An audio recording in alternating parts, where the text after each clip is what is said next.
بسم اللہ الرحمن الرحیم۔ کتاب شریف فاطمۃ الزہرا فی القرآن، مرجع اعلیٰ جہان تشیع حضرت آیت اللہ العظمیٰ سید صادق حسینی شیرازی دامد اللہ کی تالیف شدہ کتاب ہے۔ یہ کتاب در حقیقت ان قرآنی آیات کا مجموعہ ہے جو حضرت صدیقہ کبریٰ فاطمۃ الزہرا سلام اللہ علیہا کی شان میں نازل ہوئی ہیں۔ مرجع علی قدر نے ان آیات کو کتب عامہ کی روایات سے ثابت کیا کہ یہ تمام آیات اہل بیت اور خصوصاً حضرت زہرا مرضیہ علیہ السلام کی شان میں نازل ہوئی ہیں، جس کے نتیجے میں لوگوں پر حجت تمام ہو جاتی ہے۔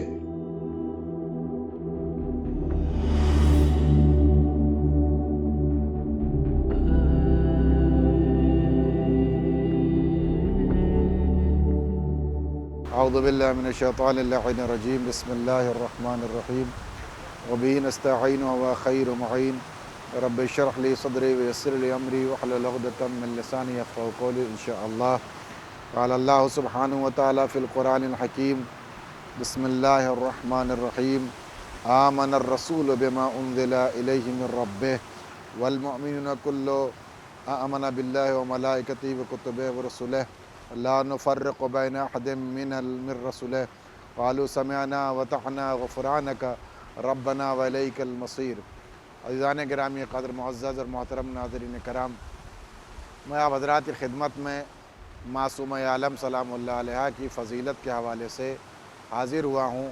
اور وہ قرآن مجید کی وہ مقدس اور پاکیزہ آیتیں جو آپ کی بافضیلت شخصیت کے حوالے سے بہت سی باتیں نقل کرتی ہیں، اور خداوند عالم نے اپنی پاکیزہ آیتوں میں آپ کے مقدس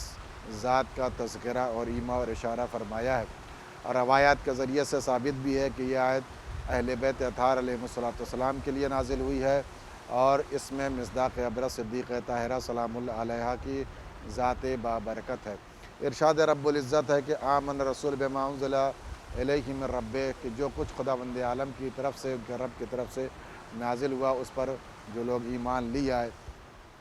وہ مومن ہیں، اور ہر وہ لوگ کہ جو خداوند عالم کی نازل کردہ چیزوں پر، یعنی اللہ پر، اس کے ملائکہ پر اور اس کے نازل ہونے والے رسولوں پر ایمان رکھتے ہیں، اور اس کی تمام صحیفوں اور کتابوں پر ایمان رکھتے ہیں، وہ خداوند عالم کی بارگاہ میں مومن گردانے جاتے ہیں، اور ہم سب کو خداوند عالم کی بارگاہ میں ہی واپس جانا ہے، مصیر اور اللہ سبحانہ وتعالیٰ کی بارگاہ تک رجوع ہونا ہے۔ لہٰذا ہمیں ضروری ہے کہ ہر خداوند عالم کے ہر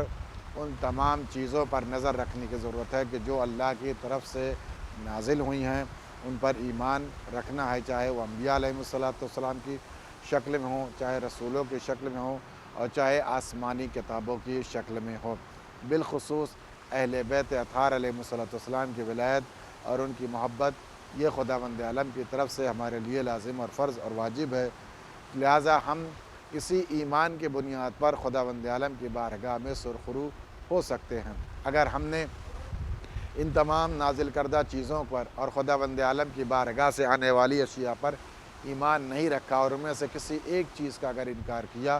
تو ہم اللہ سبحانہ وتعالیٰ کی بارگاہ میں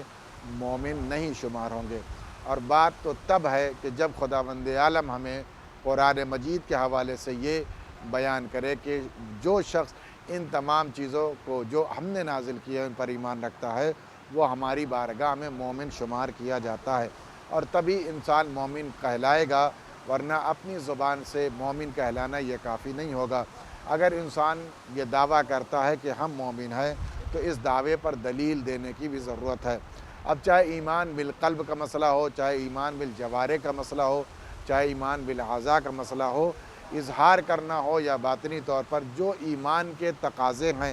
جو لغوی طور پر ایمان کے لیے اہل لغت نے اشارہ اور ایما کیا ہے، جو قرآن مجید کی نگاہ میں مومن گردانا جاتا ہے، اس کی ڈیفینیشن اور تعریف خداوند عالم نے بیان فرمائی کہ اللہ کی طرف سے تمام نازل کردہ چیزوں پر ایمان رکھنا، کہ یہ سب کے سب خداوند عالم کی طرف سے ہے، اس میں بندوں کی طرف سے کوئی مداخلت نہیں ہے۔ ایسا شخص اگر اس طریقے سے ایمان رکھتا ہے اور اپنی ذات کے اعتبار سے، اپنے نفس کے اعتبار سے حکم پروردگار میں تسلیم اور سرنڈر ہے، تب جا کر کے وہ مومن تسلیم کیا جائے گا۔ میں آپ حضرات کی خدمت میں پیغمبر اسلام کے معراج کے دوران سفر ایک روایت کو نقل کرنا چاہتا ہوں، جس میں پیغمبر اسلام سے خداوند عالم نے اہل بیت علیہ السلام کے اسماء کی جانب اشارہ فرمایا ہے، اور یہ روایت شافعی نے محمد ابن ابراہیم حمونی سے انہوں نے اپنی اسناد سے اس بات کو نقل کرتے ہوئے پیغمبر اسلام سے روایت نقل کی، اور یہ کہا کہ ابی سلمہ داعی نے پیغمبر اسلام سے روایت کرتے ہوئے کہا کہ میں نے پیغمبر اسلام کو یہ فرماتے ہوئے سنا کہ آپ نے ارشاد فرمایا کہ ہم شب معراج آسمان پر تشریف لے گئے، قال علی جلیل اللہ جل جلالہ آمن الرسول بما انزل الیہ من ربہ قلت المؤمنون۔ جب خداوند عالم نے اس آیت کے فقرے کو تلاوت فرمائی، تب پیغمبر اسلام نے جواب میں یہ فرمایا کہ اس سے مراد مومنین ہے، کہ جو اللہ کی نازل کردہ چیزوں پر ایمان رکھتے ہیں۔ اس وقت خداوند عالم نے پیغمبر اسلام کے اس قول کی تصدیق فرمائی کہ آپ نے صحیح فرمایا۔ اس کے بعد پیغمبر اسلام سے یہ سوال کیا خداوند عالم سے، من خلفتا فی امتک یا محمد، آپ نے اپنی امت میں کس کو ابھی اس دوران سفر میں کس کو چھوڑا ہے؟ پیغمبر اسلام نے فرمایا کہ جو ہماری امت کا سب سے افضل اور بہتر اور خیر امت ہے اسے ہم نے چھوڑا۔ خداوند عالم نے اس خیر امت کی تشریح فرمائی اور فرمایا ہوا علی ابن ابی طالب، آپ کے بعد آپ کی امت میں سب سے بہتر اور خیر امت علی ابن ابی طالب علیہ السلام کی ذات برکت ہے۔ اس کے بعد پیغمبر اسلام کو خطاب کرتے ہوئے خداوند عالم نے ارشاد فرمایا کہ اے محمد، جب ہم نے تمام اہل خلائق پر نظر ڈالی تو ہم نے آپ کا انتخاب کیا اور آپ کا اسم گرامی جو رکھا، شققت لک اسمن من اسمائی، میں نے اپنے اسما میں سے آپ کے اسم مبارک کا انتخاب کیا اور آپ کا نام ہم نے رکھا محمد۔ کیوں؟ اس لیے کہ انا محمود وانتا محمد، میں محمود ہوں اور آپ محمد۔ اس کے بعد پیغمبر اسلام سے فرمایا، پھر اس کے بعد ہم نے جب